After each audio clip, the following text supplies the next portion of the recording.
What is going on, everyone? It is Tyler McKinney back here again, and we are getting back into some news, and today we're going to start off with something a little bit different than what we usually talk about. We're going to talk about the NFL. Just a little bit. All right, if it's your first time here, hey, glad to have you. If you're a return viewer, thanks for coming back and thanks for watching more videos. And if you haven't yet, please consider subscribing. And remember, leave me those comments down in the comment section. You know I love to interact with you guys, and you know that I love to just do shout outs and listen, if you leave me some fun comments, I'll definitely try to feature them in an upcoming video. And I do want to give a special thanks to all you guys who tuned in last night to the live stream. What we're doing is we are making Tuesday night the official night of the live stream. I'm going to try to do it around 9:30, keep doing that. I apologize again. I'm still trying to figure this whole thing out, and I'm trying to progress as we go with it, and hopefully it's getting better as it's going, but it is what it is. Sorry, guys. Just trying to do my best, but I appreciate you guys just hanging in there and sticking in there with me. All right, so not waste any more time. It is official. It's official. The NFL is in a deal back with 2K to make games. That is right. 2K Sports or 2K Games has made a deal with the NFL to make football games again. Now, don't get too excited right now. Here's what's going on, and let's just break this down. So what they've done is they've signed a deal, and right now they're working on some games for the NFL. Now, I've been kind of doing some research and looking into this. So what happened is after the whole 2004 debacle, Madden had exclusive rights to everything NFL. So any NFL game that was made on console, mobile, or PC, they had exclusive rights for. Nobody but EA could make it, aka Madden. That's what we ended up with. That's what we got. So that's where we kind of trickled down to until, here of recent. What had happened is their exclusive rights to all NFL has now expired. The only deal right now they have exclusive rights for is a simulation football game.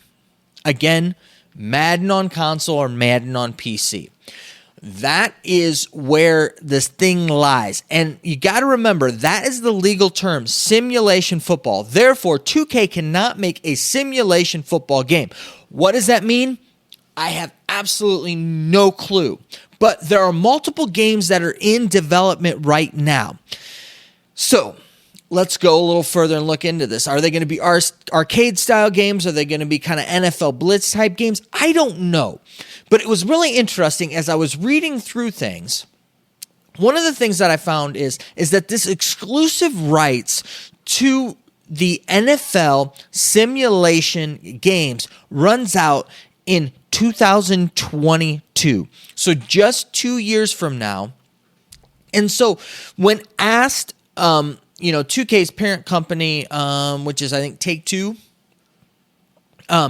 they were asked, 2K was asked, when are these games coming out? What are any details? And they said that's going to come out in a later date, but it's looking like from what they're saying and what they're saying that we could, that they're saying that the games will be for the 2022 cycle, which means that the earliest any game could be would be April of 2021, which would be more.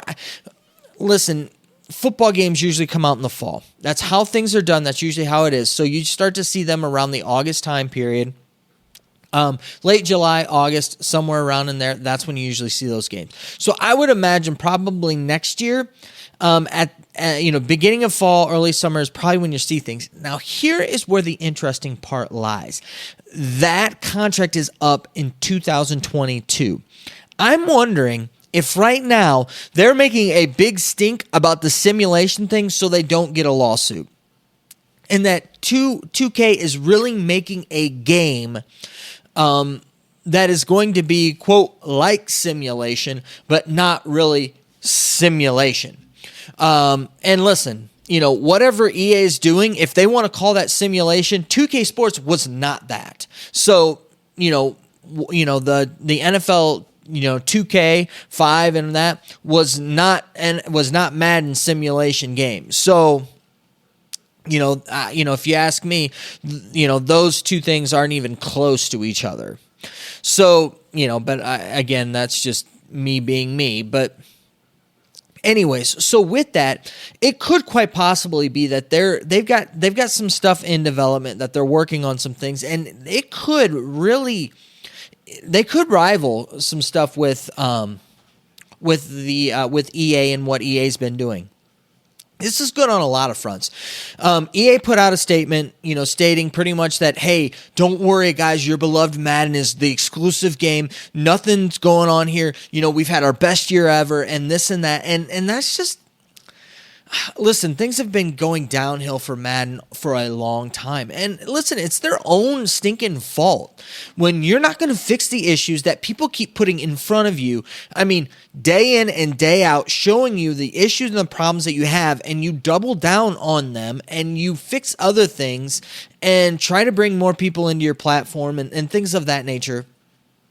But you don't give the fans what they want. This is what's going to happen to you. Your competition's going to come in here. So EA is really going to have to step up their game, or, I do not see, if it was smart for the NFL, I don't think that they would sign an exclusive rights anymore with EA. I don't see it that way. I think that they see now that they could probably make more money doing it a different way. And 2K is not going to make the mistake that they did again. Now, granted, we'll get our game back, but we're not going to get any games cut into half price of what they normally are anymore. That you're not going to see that happening anymore. But what we will get is we're going to, will it be in this first string of games? I don't know. Maybe not. Who knows, what it is and what is. But the thing that is encouraging to me is that the time that they're looking to release the first couple games is about the time that the that exclusive rights, the contract is lifted. So I don't know. We can all hold our breaths. And who knows? 2K is a good game maker. They make some fun games and stuff, so they might get us some things. Now, the one part that's been done is, yes, they've got the contract with the NFL. However, they haven't done anything with the Players Association. I would imagine that they're going to get the Players Association on board in that. It's just the NFL is the first, domino to fall. And we'll see as things progress with that. So, I think that this is definitely a step in the right direction. I think that it's going to get us to where we want down here in the future, but I think it's going to be, we're looking probably, here in, about 3 years is where it's going to get us. Now, looking at the XFL, does this change anything, do anything with the XFL? No, I don't think it does at all. Actually, I think that it just keeps everything going for the XFL, and, who knows? I could see 2K making both games and being just fine with it, and I'm fine with them doing that. In all honesty, I would love to have both games. I'd love to have an XFL game. I'd love to have an NFL game, and I'd love to play them both. And I'd love them both to be actually simulation, and not this we're locked into these animations, and it's already pre-calculated like it is in Madden. If you ask me, if it's already pre-calculated and things are already figured out throughout the play, what's going to happen with it, like what's done in Madden, that's not simulation to me. That's just my 2 cents, and that's part of the reason why I quit playing Madden and that with it. So if I get an inkling to play, I'll stick in college football 2014, or I'll play 2K8, all pro football. If I get an inkling to play any sports games, that's how it's going to be until we get our 2K games back. But I'm totally excited about that. All right, let's move on to some sad news. And listen, everybody, you've been watching the news, you know what's going on, and it's finally come to the XFL, and I think a lot of you guys, some of you guys hit the nail on the head, but we're going to talk about it, and it looks like that because of all the state of emergencies in all different states and everything that's going on, it's been officially confirmed that the Seattle Dragons on Sunday night will not be having any fans, and it looks like the same thing is going to going to probably be happening for DC. Looks out like today at about noon that kind of the DC Health Department kind of came out and said that that only 1,000, any gathering of people over 1,000 people, should probably consider, either holding the event without spectators or non-essential people that shouldn't be there, and so which would which would put the DC Defenders game up there. So right now, as we're looking at it, pretty much the games that are happening on Sunday, the two games, the home game for DC and the home game for Seattle, both of those games right now are looking like that they're going to be going to be done and without fans there, which is kind of, if you ask me, it's kind of sad in a way. I think that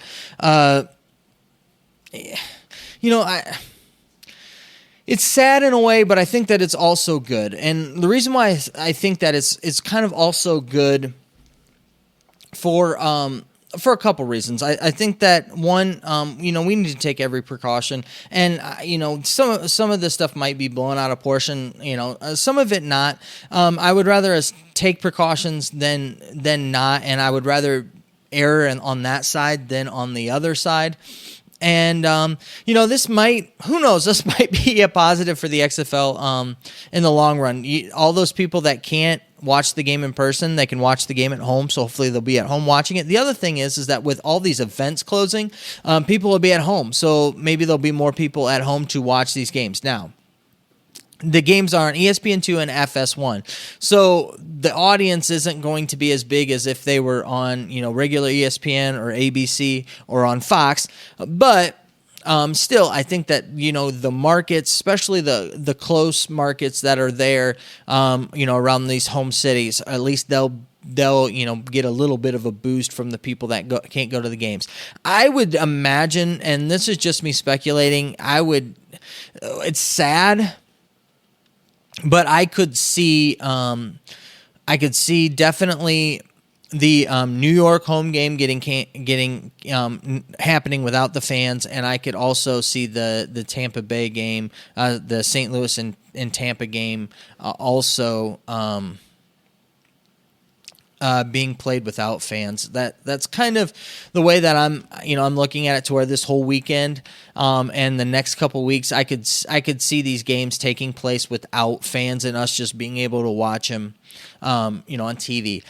What does that say for the XFL? I don't know. I think right now people are kind of forgiving the sports world for what's going on, and so they're kind of understanding it. Now, how that's going to affect business, I don't know. I don't really know the finances of the stadiums and how all that works and how that pays into things, and how, if that's going to be a big change, that's going to take effect, what that does to numbers for, guys.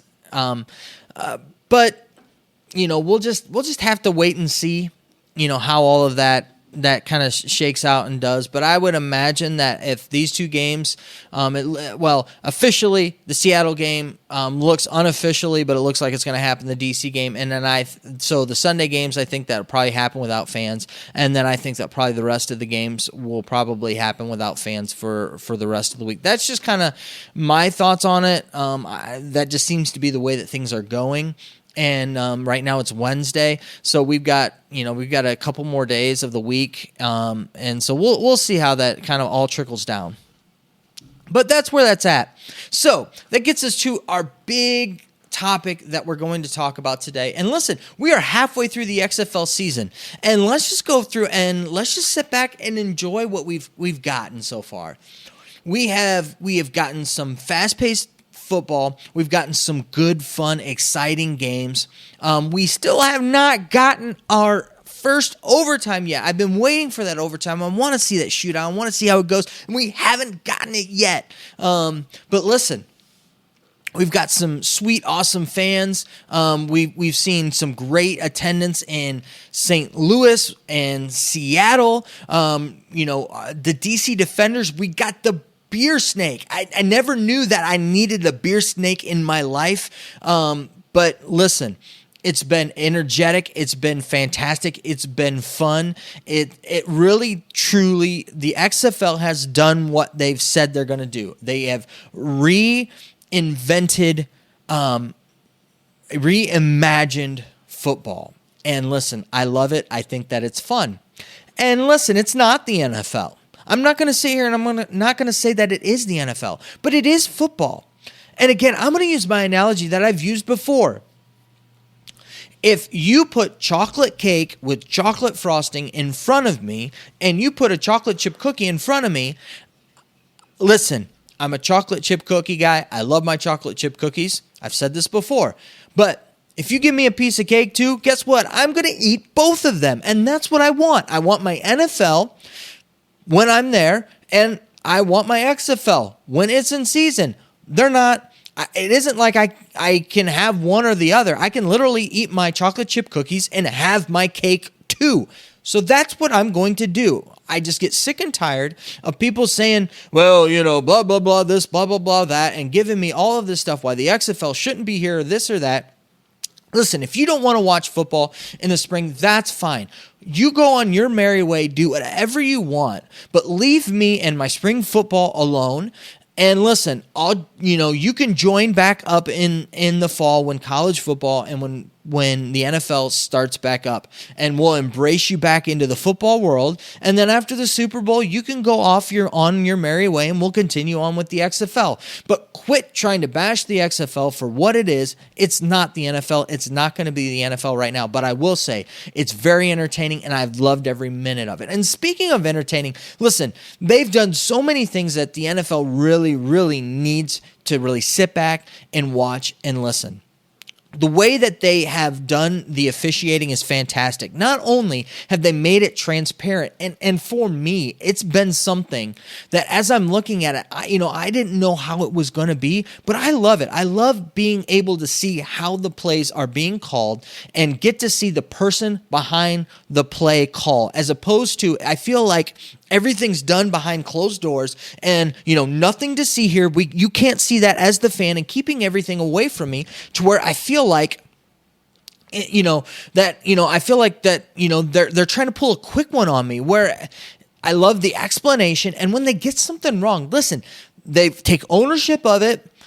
They see it, they address the issue, and they're going to fix it, and then move on. Good night. We don't need to have all of this drawn out stuff, or this idea of, on one hand, nothing went wrong. I don't know what you're talking about. It was a game, and this and that, and this almost denial that's there with the NFL or even with college ball when something bad happens, and then turn around and then have all of these meetings about all that bad stuff that really never happened but actually did happen, and then make rules about it. And then it still just be bad. It just has been that. And the other thing is that I really like the way that the XFL has changed the rules to make it easier on the refs to call the plays. The NFL needs to do that. They need to get rid of some of their convoluted rules and just simplify it like the XFL has done. And it's made the games more enjoyable. They've made them quicker and made them faster, and I really like it. The extra points or the try-afters, we're starting to get used to it, and I think that that's skewed the scoring to where the scores have looked a lot less than what they really are, because you're really a lot of times getting 6 points as opposed to getting 7 like you normally would, because they're not making the tries as much, as what people were kind of expecting to happen. Kickoff, NFL, and you need to adapt it. It's really nice. I like it. It can be exciting, and it does really good field position, and I love the whole dynamic of, kind of the two type of touchbacks, the greater touchback, and the lesser touchback. I can't remember exactly what they call them off the top of my head, but I love it. I love how they have it all set up. I think the kickoff game is really good, and the NFL needs to adapt it, and it's fun and exciting. That. And listen, the personalities and things from week to week, it's almost making me wonder if I need to add in a new segment into as the XFL turns, and talk about like the storylines going into the week, because there's some big storylines, and a lot of it transpires from like what's going on, not only on the field, but what the coaches are talking about, and the interviews on the sidelines, and the things that happen and transpire from that. I mean, it's must watch TV, not just for the football on the field, but what we're getting from the sidelines, and it's fantastic. I've been loving every minute of it. If I have to give the XFL a grade overall, really, in all honesty, I'm giving them an A-. I think it's been fantastic. There are very few things that I think that they could do better than what they have. I will say one of the things that has been a little frustrating has been some of the coaching, and not being open to playing other players. But then again, that's me being Monday morning quarterback, and me questioning a guy with 30 years of experience and my 0 years experience of coaching football. But hey, that's being a football fan. But I mean, outside of nitpicking here, things here and there, they might, they should have done more marketing here. They should have done this or that. All in all, I mean, they've really done a great job. They've hit it out of the park, and I've just enjoyed myself with it immensely. All right. Now that we've given the XFL their mid-season grade, let's go on and let's give our mid-season awards. And let's start off with the Rookie of the Year on the defensive side of things. And this really probably doesn't come to a whole lot of surprise to a lot of you guys. Kenny Robinson Jr., he has really played really, really well. Not only does he have a couple interceptions, he has a sack, he has a couple of tackles for loss. He has been all over the field making a lot of different plays and making his presence known.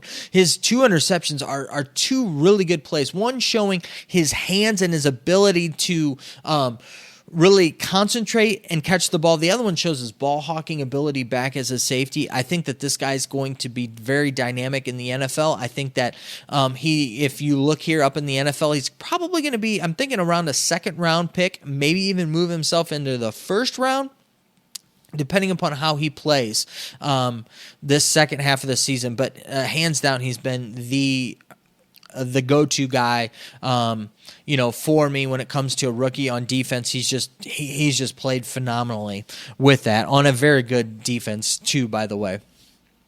And then a defensive player. I'm just going to go with a defensive player MVP of the first half, Demaquis Gates. Listen, he's on probably the best defense. And, the guy's he's just racking up stats, just all down the line. And I want to go through, and I want to pull up some of these stats, because I think that, just for me, it's crazy when I look at this. So as I'm looking at his stats, so at a linebacker position, he has 2 sacks, he has an interception, and 3 fumble recoveries. That's right, 3 fumble recoveries. The guy, and he has 33 tackles. The guy is all over the field. He is leading that like I said, the number one. They're the number 1 overall defense, not by overall stats, not by just yards. They're the best defense in the league. And listen, it shows. They're the number 1 team. And it just goes to show you that in Houston, they're not only are they playing good offense and putting up really, really gaudy numbers on offensively, but they're doing it on defense as well. And that just shows, and that's why Gates is my defensive player of the midseason, and those are my defense awards. Not a whole lot. I don't really know the defense as well as I've gotten to know the offense. And but listen, those guys are both been spectacular, and they both deserve a lot of credit out there. All right, let's move to the offense. And I want to start it off with the offensive lines. That's right. Let's get the big boys some love. And the reason why I want to give these big boys some love just has to do with the fact of they are the guys who are doing the work. And when I'm talking about the work, I'm talking about this Tampa Bay Vipers offensive line. Who would have thought that the total that the Vipers offensive line would have the most total yards average total yards, the most average rushing total yards, be fourth in average passing yards, and be third in points for, and only win one game. That's right, they've only won one game, and they have literally the best offense in the game. It just goes to show you how well their offensive line's playing. So my hat's off to the big boys there in Tampa. They've been doing their job. Again, it goes back to quarterback play, and they haven't had great quarterback play, and they've made mistakes down the stretch that have cost them, but it's not the big boys up front that have been doing it. So my hat goes off to the big boys up front there in Tampa Bay. Now let's move on to the tight end. And our tight end is a guy who came out of nowhere. He is a rookie. We got a rookie who's the best tight end in the league. And this guy is a humongous specimen of a man that runs like a gazelle. He's 250 pounds. Actually, let's see if we can get this right. I want to give you his full stats, because this is a large man, and I want you to really just see just the size of this guy. So Donald Parham, who is a rookie in the league, he's 22 years old, just out of college. This is his first year out of college. He's 6'8", 240 out of Stetson. And he right now has 24 receptions for 4 touchdowns, 307 yards. And right now, he is in third place. He is third in receiving yards total. And this is a rookie in the league. He is a baller. He literally can run away from you, and he can jump over you. He can juke you. He is a big target. He is the total package at tight end. A lot of people thought that Truesdale was going to be the tight end to beat, but Truesdale's had some injuries and some things where he hasn't been able to play, and he's had some fumbling issues as well. But Parham has really stepped up, and he has really been the dude there. Let's go ahead now and let's move to wide receiver, because wide receiver, it's no shock. Listen, it's been Cam Phillips's. This has been his award, the best wide receiver, the top wide receiver, since day one. The man pretty much has just about everything in wide receiving that you could want.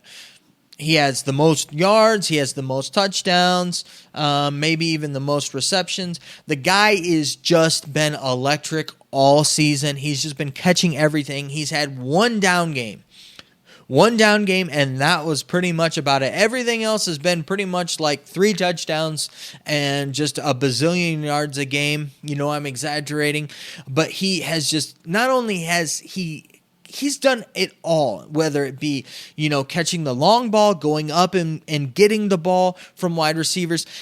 This man is going to really shine, and I think that he has not only a legitimate shot of being in the NFL, but this guy's going to be playing on Sundays definitely come next year. So yeah, we've got Cam Phillips, who is our wide receiver, our top wide receiver. Now let's move on and let's talk about our top running back. And this is where I have a little bit of an issue with the XFL All team. They have Matt Jones down there. Now, granted, Matt Jones has played a great season so far, and I think he's done a fantastic job there in Tampa Bay.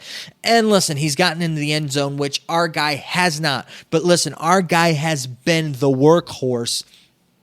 He has been the guy that has just been trucking it day in and day out. And listen, this is hard for me to do.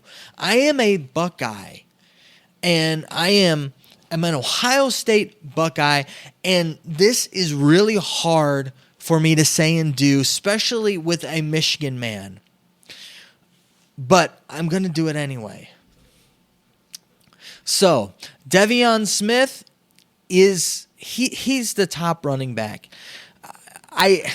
I can't say enough. One, he has the most yards, and he has just been running phenomenally. Now, he has a counterpart there, Patrick, who's been doing excellent as well, and they've both been reaping the benefits of that O-line that we've already put as our top O-line. But I've just been amazed by how many yards he's rushed for. He's rushed for 50 more yards than anybody else, and doing it in fantastic fashion. So when you look at it, he's got 90 attempts. He's averaging over 4 yards a carry and literally a cloud of dust. They don't have any yak yards, yards after carry or anything, but the man, it just seems like he just trucks people and carries them for 7 yards. And even when the defense knows that it's coming, he still trucks them for 7 yards. I mean, he's just played fantastic. And he also has the 62 yards. So total yards overall, he has over 400 yards total offense from him. He's just played fantastic for that Tampa Bay team. And again, it's a head scratcher why Tampa Bay does not have any more wins than what they do. But that's just the name of the game, is scoring points. And they, for some reason, at the end of games, haven't been scoring points. So that is my top running back. Now let's go to our rookie of the year. Our rookie of the year on the offense for mid-season is Jordan Ta'amu. What can I say? It has to be the guy that I can't say his name, but listen, he's played fantastic. He has the best completion percentage in the league. When you look at it, he's thrown for the third most yards and just a little bit behind a veteran Josh Johnson, and he's dynamic. He can run the ball. He knows what to do with the ball when he's passing. He's thrown for 5 touchdowns, 2 interceptions, 1,050 yards, and he's got a quarterback rating of over 100. When you're looking at this thing, this guy has a completion percentage of 72, which is just ridiculous. He is playing literally above himself. This guy is a rookie, and he is playing fantastic. This guy is he's literally going to be playing on Sunday somewhere. This guy, unfortunately, he's probably going to be holding a clipboard unless somebody gets injured. Which stinks because he's probably going to get buried, but we're definitely going to see him in action at some point. In that, I would imagine he's probably going to end up being kind of like a Josh Johnson has been, and kind of, guys kind of bounced around, gets a start here or there just because of how dynamic he is. And speaking of dynamic, the guy runs all over the place too. He's averaging 5 yards a carry, he's over 200 yards rushing, and he has a touchdown there. I can't say enough about Jordan Ta'amu. Now, let's go ahead and let's move on to the rookie and the MVP of the midseason so far. And listen, this one is no-brainer. It is who it is, and we might as well just call him the best quarterback as well. It's P.J. Walker. And listen, if a name change worked for him, then maybe I need to do a name change too and just go by my initials and go by T.J. McKinney, because it just seems to be him changing his name from going by Philip to going by PJ has just invigorating his career, and the guy has just been putting things up just crazily. Why? Well, when I look at the stats here, I've got PJ Walker 300, almost 300 more yards that he's passed for than anybody else in the league. Also, he's thrown 15 touchdowns and only 4 interceptions. He's got a quarterback rating of 104. He's also rushed for 99 yards and also ran for a touchdown. This man has been dynamic. The XFL needs to figure out how to keep this guy. Right now, he needs to be their first priority, and they need to really just figure out a way to keep him in the league and keep him moving in the league. Now, I know that probably some NFL team's going to pick him up, and unfortunately, he's probably going to be like Jordan Ta'amu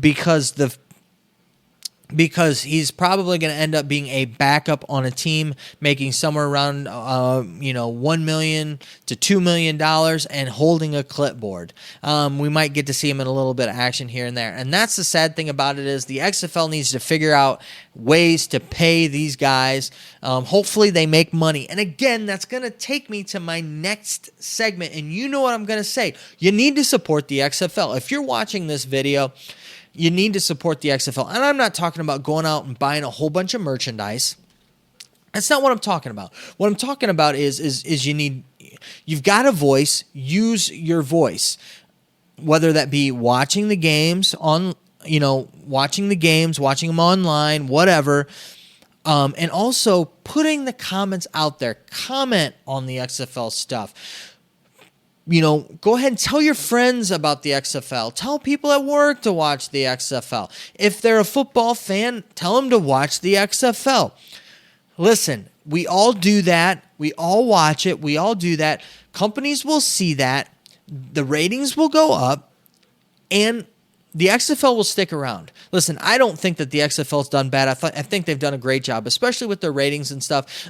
Now, there's been some networks out there, which we will not name, that have been taking jabs and taking stats and kind of skewing them in such a way to put it on a negative light for the XFL. But the XFL, in all intents and purposes, have been doing a fantastic job with everything across the board, whether it be from attendance all the way to the to TV ratings, to marketing. Like I said, there could be some things here and there that they could tweak, that they could do better. But all in all, I mean, you can't ask for a better thing that they've done so far. And they've shown, especially in the late winter, early springtime, where there's that lull in sports, that they've shown a way that you can really they've just shown a way that you can really do sports. They're one of the top rated sports every weekend in TV ratings. They have been. That you can't deny. And when you're running up there with the NBA and college basketball and above the NHL, you're doing great. And so, but they need our support, and we need to keep supporting the XFL. Support the XFL. Support the guys covering the XFL, and that we need to be a community rallying around one another and just enjoying football, because it isn't about having one or another. It's about having more football. And if I can have more football, I'm going to have more football. And that's just the way it is, period. That's what I want, and that's what I want to see. Now, after I've kind of gone on that tangent, that's pretty much it. Those are my mid-season kind of rants, raves, what I loved, my top guys, the guys that I think that have competed the best. The question is, what do you think? I'd love to know down in the comment section. So, guys, let me know down there, and we'll have the discussion and continue the discussion down there. All right. Well, I know that you're busy. I know that I'm busy. So let's get on out of here. You have a good night. Bye.